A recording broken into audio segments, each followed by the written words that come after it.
حضور کی عادت شریفہ تھی کہ آپ فجر کی نماز کے بعد تشریف رکھتے تھے تھوڑی دیر، یہ نہیں جو ہمارا حال ہے نماز پڑھی اور گئے بس بات ختم ہوئی، لیکن یہ کہ اس کے بعد صحابہ سے کچھ گفتگو ہوتی تھی، کسی نے کوئی خواب دیکھا ہو تو بیان کرے، اس کے بارے میں کچھ اور گفتگو۔ تو ایک صحابی سے آپ نے پوچھا کیف اصبحت، آج کیسی صبح ہوئی تمہیں، کیسی صبح نصیب ہوئی؟ تو ان کا جواب جو ہے وہ بڑا غیر معمولی تھا، اصبحت مومنا حقا یا رسول اللہ صلی اللہ علیہ وسلم، اللہ کے رسول مجھے تو آج سچے مومن کی صبح نصیب ہوئی ہے۔ اب یہ بات جو ہے غیر معمولی تھی تو حضور نے پوچھا لکل شیء صفۃ فما صفۃ ایمانک، ہر شے کی کوئی نہ کوئی صفت ہوتی ہے جس سے آدمی اس کو پہچانتا ہے،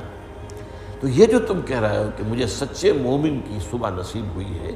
تو اس کی کیا کیفیت ہے وہ بیان کرو۔ عرض کیا کانی انظر الی الجنہ،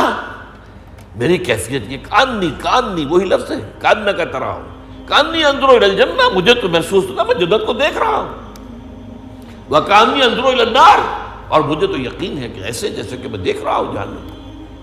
تو یہ کیفیت جو ہے ایمان کی شدت،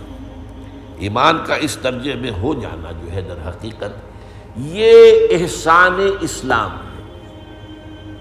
اس میں اللہ کے لیے جد و جہد، اللہ کے لیے محنت، اللہ کے لیے بھاگ دوڑ، اللہ کا خوف، اللہ کی خشیت، استحضار اللہ فی القلب، اللہ کے لیے عبادت، اللہ کی یہ تمام جو کیفیت ہے اس سب کے اندر حسن پیدا ہو جائے، نکھار پیدا ہو جائے، خوبصورتی پیدا ہو جائے، اور یہ کیفیت اگر پیدا ہوگی تو کس سے ہوگی؟